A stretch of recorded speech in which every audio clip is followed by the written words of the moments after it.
समय दे रखा है, पुण्य का भी समय है, सबको एक समय निर्धारित किया। पाप बोला मुझे भी तो समय दीजिए, मैं भी तो प्रचलित रहूं। तब एकादशी प्रदान की, और एकादशी के दिन भी अन्न प्रदान किया। बाकी के दिन अन्न प्राण धारक होता है, पर एकादशी के दिन पाप धारक होता है। इसलिए एकादशी के दिन अन्न सेवन नहीं करना चाहिए, क्योंकि उस दिन खाने से पाप लगता नहीं। ये भी एक आनंद की बात है, एकादशी के दिन अन्न खाने से पाप नहीं लगता। एकादशी के दिन अन्न खाने से जो आप अपने पूर्व के पापों को नष्ट कर चुके हैं वो पुनर्जागृत हो जाते हैं। मान लीजिए आप अभी गंगा स्नान करके आए, गंगा स्नान से पाप नष्ट हुआ, आपने कोई पुण्य किया, यज्ञ किया, अनुष्ठान किया, उनसे जितने पाप आपके नष्ट हुए, एकादशी के अन्न खाने से एक पाप जागृत हो जाएगा, जो नष्ट हुआ था वो पुनर्प्रकट हो जाएगा। इसलिए एकादशी के दिन कम से कम मानवों को और भी कम से कम वैष्णवों को, कृष्ण भक्ति करने वालों को अन्न नहीं खाना चाहिए। अब इसके पीछे और भी कई उदाहरण हैं, सब भाव हैं। एकादशी, अब आपको बताएं, नामदेव जी महाराज, महाराष्ट्र में एक परम भक्त हुए भगवान के श्री नामदेव जी। एकादशी पर ऐसी निष्ठा थी उनकी, वो स्वयं तो एकादशी करते ही थे, और कोई उनको अन्न खाता दिख जाता तो उसके पैर पकड़ के रोने लगते, बोले अन्न मत खाओ, आज मत खाओ, आज एकादशी, आज मत खाओ। लोग बाग कहते तुम करते हो तुम करो, हमको क्यों रोकते हो? बोले कि मैं स्वयं भी नहीं खाऊंगा, किसी को खाते हुए देखूंगा भी नहीं। और सिर पे खड़े हो जाते कि वो अन्न खाए नहीं। फल खा लो, सेब खाओ, केला खाओ, दूध पियो, अन्न नहीं खाओगे, आज एकादशी। एक बार भगवान बोले कि भाई ये बहुत एकादशी स्वयं भी करते हैं, दूसरों से भी करवाते हैं, आज मैं इनकी परीक्षा लूं। तो भगवान एक दीनहीन से ब्राह्मण का रूप धारण करके और दर दर गिरते हुए, जैसे कोई बहुत व्याकुल होता है, ऐसे व्याकुल अवस्था में गिरते हुए नामदेव जी के द्वार पर आ गए। एकादशी के दिन नामदेव जी दौड़े, मेरे घर पर ब्राह्मण आए, संत आए, तुरंत उनको लेके आए। महाराज आप इतने व्याकुल क्यों हो रहे हैं, जल पीजिए। जल नहीं पीना मुझको। नामदेव जी बोले क्या हो गया? बोले मैं 5 दिन से भूखा हूं, भूख लगी है मुझे प्रसाद पाना है, जल्दी भोजन कराओ मुझको। नामदेव जी बोले आज तो एकादशी है, मैं भोजन कैसे कराऊं? अरे एकादशी तुमको नियम की पड़ रही, मेरे प्राण निकल रहे हैं यहां पर, जल्दी। पत्नी को कहा लेके आओ, नामदेव जी की पत्नी को तुम जाओ, जाके रसोई से जो बना हो लेके आओ। नामदेव जी बोले नहीं, आज एकादशी है, मैं सेब अमनिया करके ले आता हूं, मैं केला प्रसाद दे देता हूं, दूध पी लीजिए आप, आज एकादशी, आज अन्न नहीं खाना है। ठाकुर जी आए थे ब्राह्मण का रूप बना के। ठाकुर जी बोले हमारे यहां प्राण निकले जा रहे हैं, तुम केला खिला रहे हो? अरे रोटी की भूख लगी है, चावल की भूख लगी है, प्रसाद पवाओ। महाराज कल 4:30 बजे प्रातः काल में द्वादशी लगेगी, तब तक तो नहीं पा सकते, मैं आपको नहीं पवाऊंगा। महात्मा बोले तो फिर छोड़ो हमको, किसी और के घर जाते हैं, वहां जाके पाएंगे। बोले कहीं और जाने भी नहीं दूंगा, अब मुझे पता चल गया कि आप अन्न खाने वाले हो, अब कहीं नहीं जाने दूंगा। केला खा लीजिए, फल रख दिए सामने, बोले फल खाओ। बड़े विचित्र आदमी हो, अपना नियम है तुम अपने आप करो, हमको क्यों थोप रहे हो अपना नियम? महाराज एकादशी पर अन्न खाने से पाप लगता है, हमको लगने दो पाप। हम नहीं, एकादशी पर अन्न खाते हुए देखने वाले को भी पाप लगता, मुझे भी लगेगा, मैं क्यों पाप लूं? आपको नहीं खाने दूंगा, आप फल खाओ। अब तो महाराज वो ब्राह्मण जो था छाती पीट पीट करके रोने लगा, मुझे घर में बांध लिया, बंदी बना लिया, भूखा मार रहा है नामदेव। अगल बगल के पड़ोसी इकट्ठे हो गए, नामदेव जी तुम्हारी एकादशी तुम करो, इनको क्यों करवा रहे हो? महाराज जी आप हमारे घर आओ, हम खवाते हैं रोटी। नामदेव जी बोले आप अगर जाना चाहते हैं तो मेरे शव के ऊपर से चले जाइए, मैं प्राण त्याग दूं फिर चले जाना, मैं जीते जी तो आपको अन्न नहीं खाने दूंगा, आज एकादशी है। अंत तो गत्वा लोग बाग बुरा भला कहने लगे नामदेव जी को। नामदेव जी बोले जो चाहे कह लो, आज अन्न नहीं मिलेगा। ना स्वयं खा रहे ना खाने दे रहे।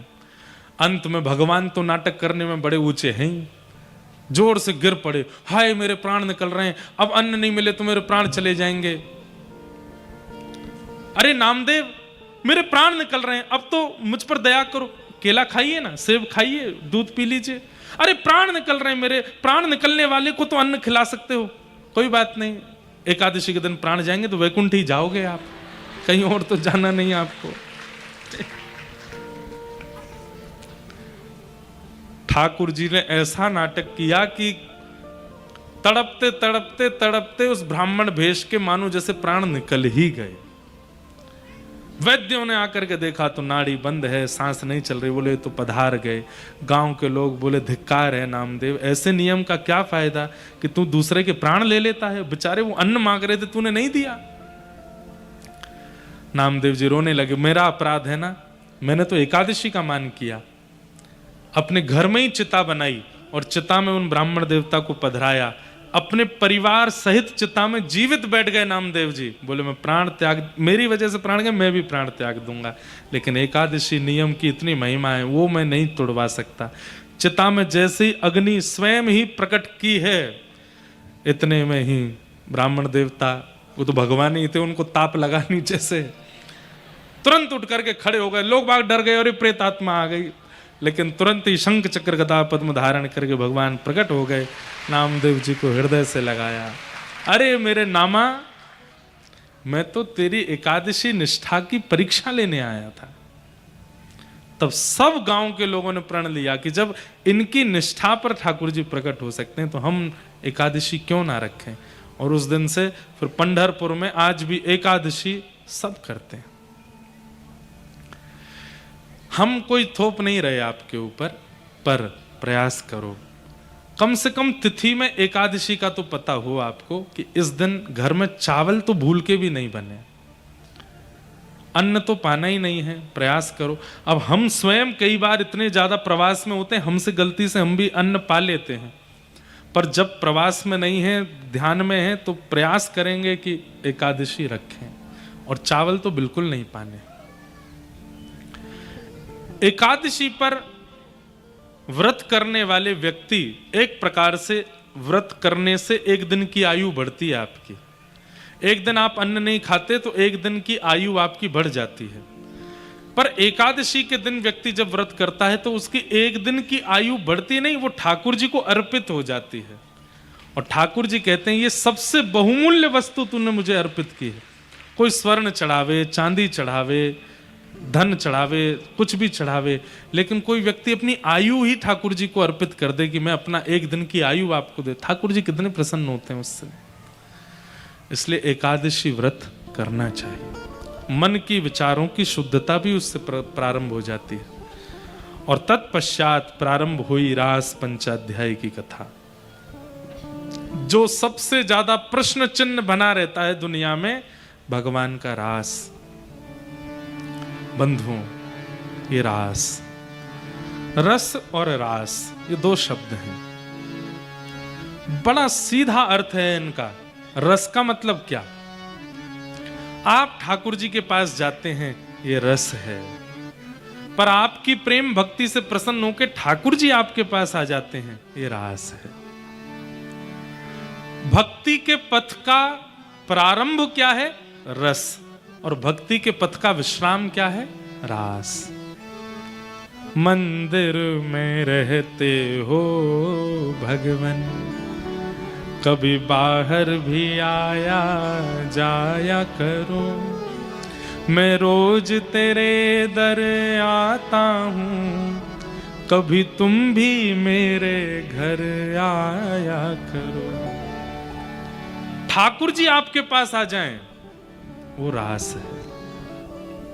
एक प्रकार से सागर की पहली कथा रस थी, दूसरी कथा रास है।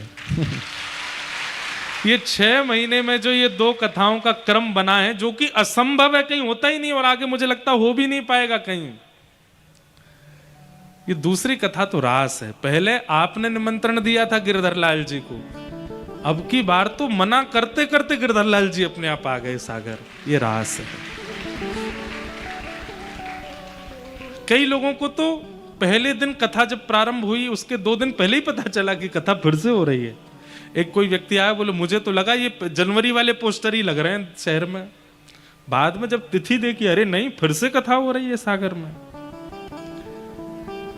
ये रास है। सीधी बात, आप अपने प्रेमी से मिलने के लिए प्रयास करते हैं, वो रस है, पर प्रेमी आपसे मिलने की प्रयोजना बनावे, वो रास है। नामदेव जी के साथ में रास हुआ क्योंकि ठाकुर जी आते हैं। सूरदास जी के साथ में रास हुआ, तुलसीदास जी के साथ में रास हुआ, मीराबाई के साथ रास हुआ। क्यों? क्योंकि ये ठाकुर जी के पास नहीं जाते थे, ठाकुर जी इनके पांचे पांचे डोलते थे। ये रास है। रास का मतलब नृत्य नहीं होता, नाचना नहीं होता रास का मतलब। अब वो बात अलग है कि भाई घर पे ठाकुर जी आ जाएंगे तो आपका रोम रोम नृत्य करेगा। गोपियों के साथ जो रास हुआ वो नृत्य नहीं था, प्रायोरिटी दी है ठाकुर जी ने, इसलिए उसका नाम रास पड़ा। अब इतनी प्रायोरिटी ठाकुर जी ने दी कि गोपियां नाचने लगी, इसलिए प्रचलित हो गया कि रास का मतलब नाचना होता है। नहीं, रास का मतलब भगवान के द्वारा भक्त पर कृपा, अनुग्रह, उसको रास कहते हैं। विदुर जी महाराज कौरवों की सभा में बैठे थे। सुनिए रास किसको कहते हैं, ध्यान से सुनना। कौरवों की सभा में विदुर जी बैठे थे और शांति दूत बनकर के, शांति प्रस्ताव लेकर के द्वारिकाधीश कृष्ण आए थे हस्तिनापुर। किसी ने जाकर के दुर्योधन से कहा, ऐसा स्वागत करना, ऐसा अभिनंदन करना कि कृष्ण पांडवों को छोड़ के तुम्हारे पक्ष में आ जाएं। तो दुर्योधन ने कोई कसर नहीं छोड़ी, इतना अद्भुत स्वागत किया ठाकुर जी का कि देवता तक आकाश से देख रहे थे। इतना अद्भुत स्वागत हस्तिनापुर में ठाकुर जी का हुआ। पूरी भीड़ इकट्ठी हुई, लाखों करोड़ों की भीड़ देख रही है, और द्वारिकाधीश कृष्ण सामान्य सी पदवी से आए थे ठाकुर जी। कौन? शांति दूत बन के आए थे, ये कहने के लिए कि भाई युद्ध मत करो। वो बात सबको पता है कि भगवान ने कहा युद्ध मत करो, 5 गांव दे दो पांडवों को। तो दुर्योधन ने कहा सुई के नोक के बराबर जमीन भी बिना युद्ध के नहीं दूंगा, युद्ध तो होगा। भगवान बोले ठीक है, तो फिर भुगतो। उसके बाद दुर्योधन ने अद्भुत पंडाल बनाया था और उसमें हजारों प्रकार के व्यंजन रखे थे ठाकुर जी को पवाने के लिए। लाखों की तादाद में लोग दर्शन कर रहे थे, देख करके लोग दुर्योधन की प्रशंसा कर रहे थे, भाई ऐसी खातिरदारी, ऐसा स्वागत। ठाकुर जी गए उस पंडाल में जाकर के व्यंजनों की ओर देखा। बैठिए ठाकुर जी, आपको पवाते हैं, बढ़िया बढ़िया व्यंजन पवाते हैं। युद्ध तो होगा, लेकिन अब युद्ध जब होगा तो होगा, आप तो बैठ के प्रसाद पाओ। सब योजना थी ठाकुर जी को अपने पक्ष में बुलाने की। भगवान बोले दुर्योधन, मैं तो पहले ही कहीं और निमंत्रण स्वीकार कर चुका हूं आज का। दुर्योधन बोला मैंने इतनी व्यवस्था की है आपके आगमन की, और हस्तिनापुर में मेरे अलावा और कौन निमंत्रण दे सकता है आपको? पता ही नहीं है उनको, पीछे खड़े हैं। भगवान ने तिरछी नजर कर, विदुर जी, ये विदुर काका मुझको रोज बोलते थे मेरे घर कब आओगे, मेरे घर। पिछली बार मैंने इनसे कहा था कि अब की बार हस्तिनापुर आऊंगा तो मैं आपके घर जरूर आऊंगा, विदुरानी जी ने बड़ी व्यवस्था कर रखी है। विदुर जी बोले मैंने कब निमंत्रण दिया इनको, मैंने तो कभी बोला नहीं। क्यों विदुर जी? कहा था ना। अब विदुर जी, अब भगवान कह रहे हैं कि इन्होंने मुझे निमंत्रण दिया, मैं इनके घर, कोई मना कैसे करे? विदुर जी बोले हाँ दिया था। दुर्योधन बोले अच्छा काका जी, हमको तो बताया भी नहीं आपने, ठाकुर जी को निमंत्रण दिया। विदुर जी मनी मन सोच रहे मुझे भी तो नहीं पता था। अच्छा विदुर जी आप तो जाओ, मैं आता हूं, बस थोड़ी देर में पहुंच रहा हूं। अब विदुर जी एक पांव में चप्पल पहनी, दूसरी में पहनी नहीं, धनुष कहीं गिरे, बाण कहीं गिरे, पता ही नहीं। ठाकुर जी ने पूरी सभा में कह दिया कि विदुर के यहां मेरा निमंत्रण है। ये होता है रास। विदुर जी दौड़ करके घर गए, विदुरानी से जाकर के बोल रहे हैं सांस चल रही है, बोल नहीं पा रहे हैं। बोली क्या बात है, इतना क्यों हाँप रहे हो? आज सभा में ठाकुर जी ने क्या कहा? वो मुझसे बोले मेरे घर आएंगे प्रसाद पाने, वो आ रहे हैं, देवी व्यवस्था करो। कौन? द्वारिकाधीश आ रहे हैं हमारे घर। बोले हाँ। विदुरानी की भी स्थिति हो गई, चलती कहीं है, जाती कहीं है, पैर कहीं धरती है, कभी छत पे पहुंच जाती है, कभी नीचे, समझ ही नहीं आ रहा क्या करें। विदुर जी महाराज बोले मैं बाजार से कुछ मिष्ठान लाता हूं, तुम जल्दी कुछ बनाओ। बोले पहले स्नान कर लेना, ठाकुर जी आ रहे हैं, अपरस में भोजन बनाना। विदुरानी स्नान करने के लिए गए, विदुर जी बाजार भागे।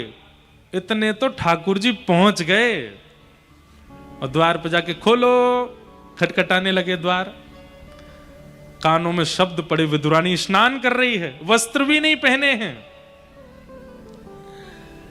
निकल करके बाहर आई, अस्त व्यस्त वस्त्रों में जैसे ही बाहर आई, बाहर आकर के द्वार खोला, द्वारिकाधीश कृष्ण मंद मंद मुस्कुरा रहे हैं, द्वार पर खड़े। विदुरानी, काकी जी बहुत जोर की भूख लगी है, जल्दी कुछ पवाओ, जल्दी मुझे कुछ पवा दो।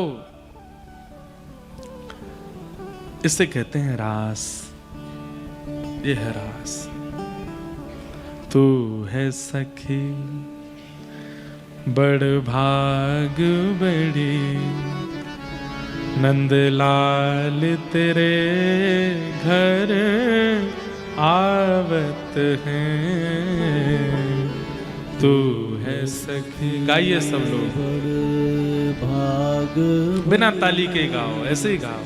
नंदलाल तेरे घर आवत है। कुम्मन दास जी कहते हैं वो बड़भागी हैं जिनके घर ठाकुर जी स्वयं चल के आ जाते हैं। तू अपनो श्रृंगार करत है, तू अपनो श्रृंगार करत है। ये दर्पण हाथ दिखावत है, ये दर्पण हाथ दिखावत है।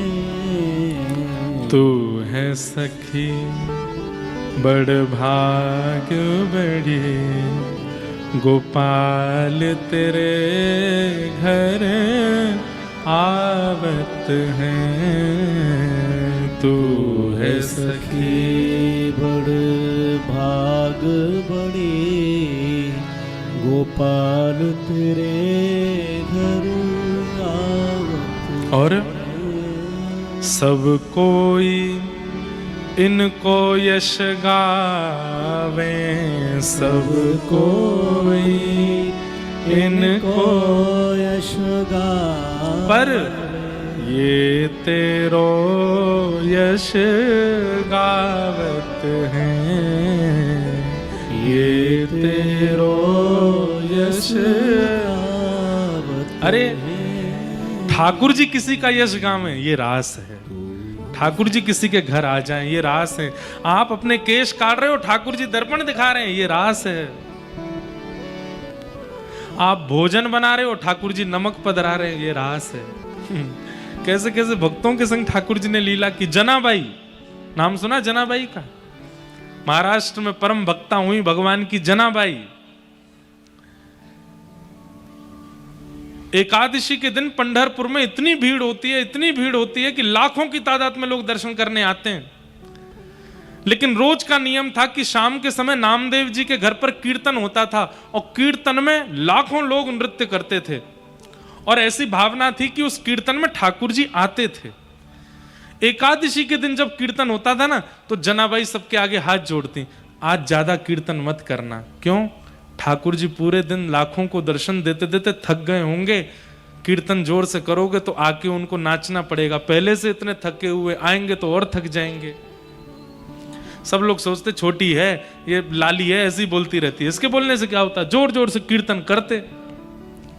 कीर्तन में ठाकुर जी आते, सबको नहीं दिखाई देते थे, नामदेव जी को, जनाबाई को, 2-4 भक्तों को दिखाई देते थे ठाकुर जी नाच रहे हैं। अब यहां मराठी समझे नहीं, हमसे मराठी गवे भी नहीं, अच्छे अच्छे अभंग हैं महाराष्ट्र के। अगर आप हमसे पूछें कि भारतवर्ष में कश्मीर से कन्याकुमारी तक किस प्रांत के भक्तों पर आप न्योछावर हैं, हम तो महाराष्ट्र के भक्त, अद्भुत भक्त हैं महाराष्ट्र के। ऐसी भक्ति, इतने सरल और इतने सहज भक्त हैं महाराष्ट्र के। अबीर गुलाल उधरी तरंग, अभंग है मराठी में। अबीर गुलाल उधरी तरंग, नाथा घरी नाचे माझा सखा पांडुरंग। नाथा घरी नाचे माझा सखा पांडुरंग। ठाकुर जी ऐसे कमर पर हाथ धर के और नृत्य करते हुए सभा में आते थे। जनाबाई ने जैसे ही देखा ठाकुर जी आए, दौड़ करके गई, नामदेव जी के चरण पकड़ने लगी। आज कीर्तन मत करो, देखो थके आए हैं, अब नाच रहे हैं, उनके पैरों में दर्द हो जाएगा। रोती रही जनाबाई।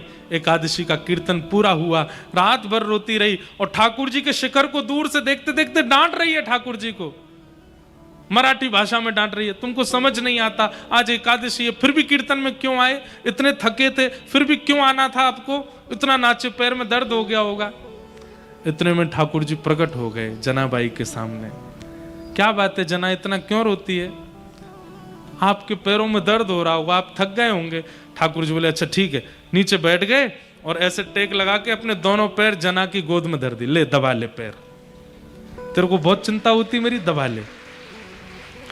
छोटी सी जनाबाई चरण दबाती ठाकुर जी के। अब छोटी सी है, बात क्या करनी है ठाकुर जी से उसको पता तो है नहीं, तो ठाकुर जी से पूछती है आज भोजन किया आपने? ठाकुर जी बोले हाँ किया। क्या खाया? भगवान बोले पूरन पोली खाई। अच्छा, कल क्या खाया था भोजन में? ठाकुर जी बोले कल भी पूरन पोली खाई थी। परसों क्या खाया था? बोले परसों भी पूरन पोली खाई थी। उससे पहले क्या खाया था? बोले उस दिन भी पूरन। बोले मंदिर में और कुछ नहीं बनता? और कुछ नहीं बनता, पुजारी पूरन पोली खिलाते हैं रोज। जनाबाई बोली आपका मन तो भर गया होगा पूरन पोली से। ठाकुर जी बोले हाँ भर तो गया, पर क्या करें, अहम भक्त पराधीन, मैं कुछ और बना के पवाऊं आपको? ठाकुर जी बोले तुम बनाओगी? बोले हाँ, लेकिन आपको मेरी सहायता करनी पड़ेगी, अब मैं छोटी सी हूं, अकेली कैसे बनाऊंगी? ठाकुर जी बोले क्या करना है बताओ? बोले जाओ वहां से लकड़ी उठा लाओ।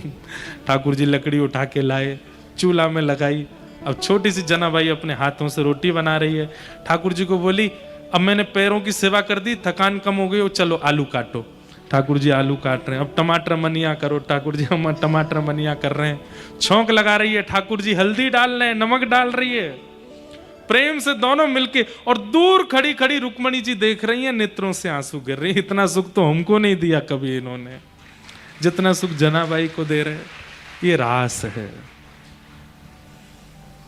तू अपनों श्रृंगार करत है, तू अपनों श्रृंगार करत है, ये दर्पण हाथ दिखावत है, ये दर्पण हाथ दिखावत है। सब कोई इनको यश गावे, सब कोई इनको यश गावे, पर ये तेरो यश गावत है, पर ये तेरो यश गावत है। तू है सखी बड़ भाग बड़ी, नंदलाल तेरे घर आवत है।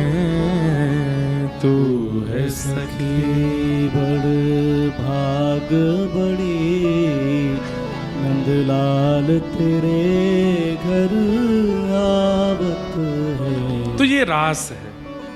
हम सब रस का अनुभव करते हैं, रास का नहीं कर पाए अभी तक।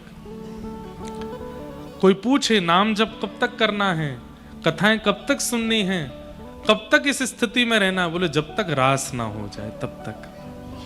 ठाकुर जी आप पर कृपा करके स्वयं अनुग्रह करके ना आ जाएं तब तक रस के पीछे लगे रहो ताकि रास हो। तो रास का मतलब समझ आया? किसे कहते हैं रास? रास का मतलब चाहे हम लोग मध्य प्रदेश में रहते हैं, चाहे हम लोग सागर में रहते हैं, पर ठाकुर जी ने हमारे घर को स्वयं आकर के वृंदावन बना दिया। ये रास है।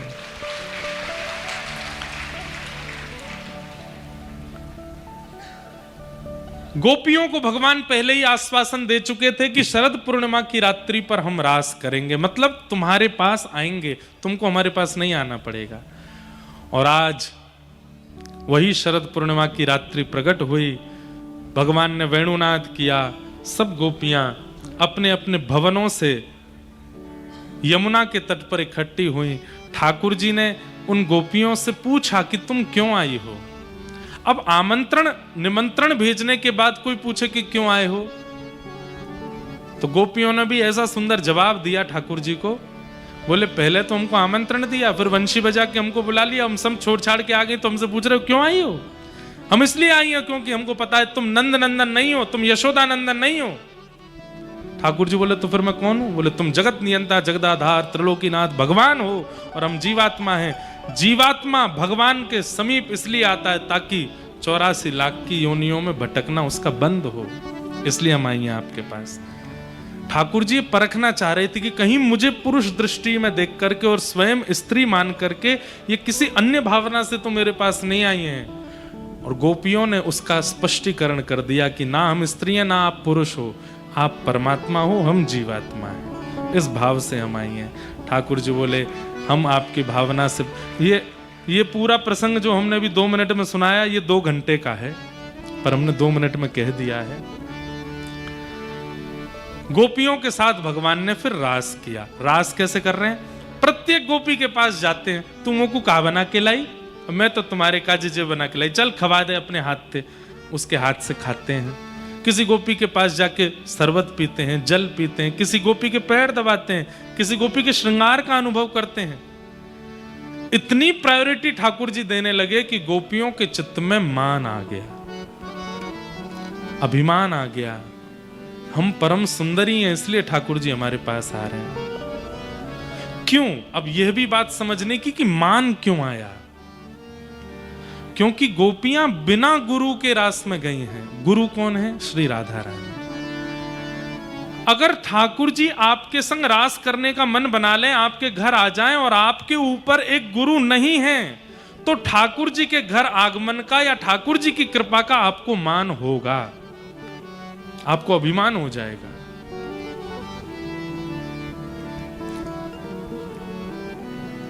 उस मान से आपकी रक्षा करने के लिए गुरु जीवन में होना आवश्यक है।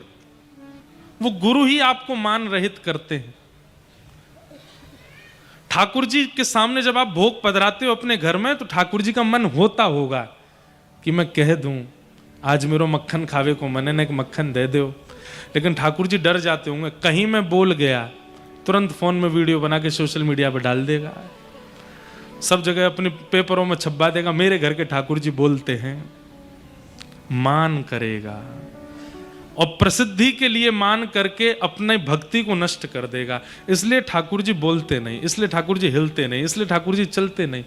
आज भी वृंदावन में 1-2 महात्माओं के नाम मैं जानता हूं जिनसे ठाकुर जी बात करते हैं, स्पष्ट बोलते हैं, लेकिन वो सबको अपने ठाकुर जी का दर्शन नहीं कराते और ना उनका प्रचार हमको मंच से करना है। ठाकुर जी उसी से वार्ता करते हैं, उसी को अपनी लीला का अनुभव कराते हैं जिस पर ठाकुर जी को यह विश्वास हो चुका है कि ये मान नहीं करेगा। जो मान कर लेता है उस भाव का, उसको ठाकुर जी अनुभव कराना बंद कर देते हैं। फिर उसके यहां ठाकुर जी पाषाण बन के ही रहते हैं, कोई अनुभूति नहीं होने देते उसको। इसलिए अनुभव करना है ठाकुर जी की लीला का, स्वरूप का, भावों का, तो मान रहित बनिए। मान रहित ठाकुर जी को ये फील करा दो कि आपको मान नहीं है, तभी ठाकुर जी अनुभव कराएंगे। गोपियों को मान हो गया कि हम परम सुंदरी हैं, इसलिए ये त्रिलोकी सुंदर ठाकुर जी हमारे साथ लीला कर रहे हैं। जैसे ही गोपियों को मान हुआ तो जहां मान वहां राम नहीं, ठाकुर जी रहते नहीं वहां पे।